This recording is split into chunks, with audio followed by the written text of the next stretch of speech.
imagine from looking at you that most likely everyone in this room has had at least one thing happen to you that was so significant in your experience, so huge in your background, had such an impact on you, that if I ask you to think about it, it'd be like it happened earlier this morning. I mean, on rare occasions, something will happen to you that has so much impact, that is so charged up, that is so significant in our experience, that it's kind of indelibly burned into our brains, and we carry it around with us forever. The 31st of August, 1967, I was a somewhat younger naval aviator.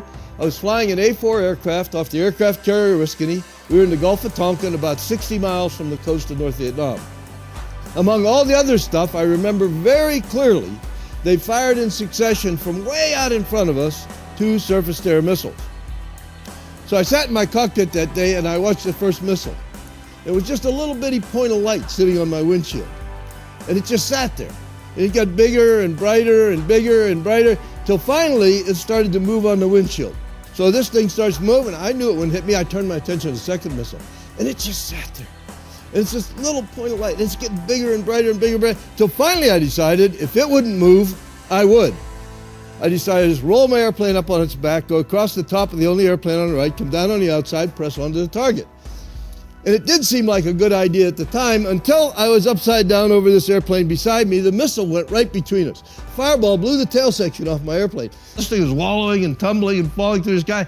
Going through 4,000 feet, I got a glimpse of my altimeter, ejected from the airplane, had a parachute, landed in the middle of a small North Vietnamese village. Now I'm standing out in the middle of a rice paddy. I have mud up to the middle of my calves. I'm watching that airplane coming right straight at me. I got this little radio. For the life of me, I couldn't get that radio turned on. I'm watching him and he's getting closer and I'm trying to get this doggone thing. And by the way, this isn't a complicated machine. It only has like 2 little buttons on it, but I can't get the buttons in the right sequence. And he's getting closer and closer and closer. Till finally, I promise you, by blind luck, about the time he boomed across the top, I managed to mash down on the right combination of buttons on that little radio, and it sparked to life, which allowed me to say, in my very finest airline pilot drawl, it's me out here, somebody get me out of here, I need help, somebody come get me out of here. And I started babbling on this radio, and my voice was up about 3 octaves. The best thing that happened was I ran myself out of breath. And when I ran out of breath, I had to pause the inhale, and when I paused the inhale, I let off one of those buttons on that radio, which allowed Dean to get a word in edgewise. And he said, you know, we cannot come and get you. At which point, I couldn't think of anything clever to say. And Dean said, I'll see you when this is over. And he flew away. And I stood out there in the middle of the rice paddy. It was like I was the only person in the entire universe. It was just me out there by myself, all alone. And probably I don't have to describe that to you too much, because I think I'd be willing to bet money that we've all had times in our lives when you get that alone feeling. I wasn't alone for very long, of course. The next thing that happened was I was immediately surrounded by about 1 million North Vietnamese. I was kept locked up for years in cells that were never quite big enough for a number of people who were in them. On average, I lived with about 6 or 8 other guys. Maybe I've been by myself for a few months. I lived with a group of 20 men one time for a year and a half. We just slept on concrete floors or on pallets made out of wood or concrete. We were not allowed to see or have any contact with any Americans outside of our own cell. First thing we did, always, was work out this whole communications process. We used to have cell meetings. We always had 100% attendance at our meetings. I was the French professor.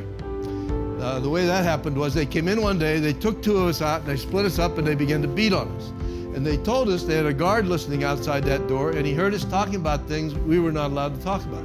They don't understand English very well, and we are getting hammered for what they think we're saying. So we came to the only logical conclusion, which was we would quit speaking English. What we decided to speak was Pig Latin, yes!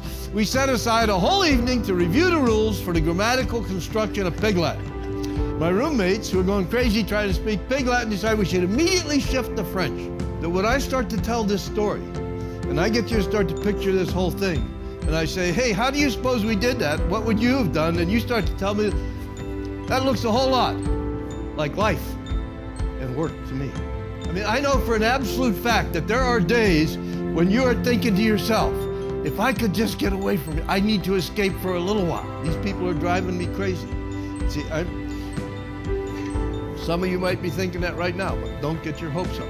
How easy is it for you to start to feel like somehow you're getting disconnected? How easy is it for us to start to feel like we're losing contact somehow with the people that we work for, the people who work? How easy is it for us to start feeling all alone and isolated and out of touch? I know that if the communications process isn't working very well for you, where you are, I know who has to fix it. You do. If the communications process isn't working well at home, with spouses, with family, with people that are important to you, I know who has to fix it. You do. How do you cope with the pressure in your lives? How do you keep things in some sort of perspective? How do you deal with the stress? I'll tell you something else I learned in prison. I know clearly, unequivocally, beyond a shadow of any doubt, who's responsible for the coping and balance in your life. You are. And if you don't take care of it, your life is going to get so messed up. It's easy to mess our lives up. How easy is it for us to ruin relationships that are important to us? Easy, I think. I found out that I don't have to do that by myself. First of all, I found out that the Lord God, creator of the universe, cares about me. And he cares about you. We don't have to do this balancing act ourselves. Secondly, I found out that I got people around me that can help me do this balancing act. How do we do it? We did what we had to do. We did our best. We chose to grow through that experience. We kept our sense of humor, and we kept the faith. Faith in ourselves, our ability to endure. Got it out. Sun's coming up tomorrow, and I'm going to be there. See, I see that as directly translatable into your lives. Faith in ourselves. Faith in ourselves to be able to do what we have to do. Faith in ourselves to be able to stand on our feet and say, this is right and this is wrong. Faith in ourselves to be able to sell day after day after day after day. Faith in ourselves no matter what. And that's that kind of faith and confidence in each other that allows us to work together, live together effectively. It's all built on a foundation of trust and confidence. All of my experience teaches me that no matter what happens to us in our lives, no matter what goes on around us, we have been given the ability to choose how we're going to live our lives.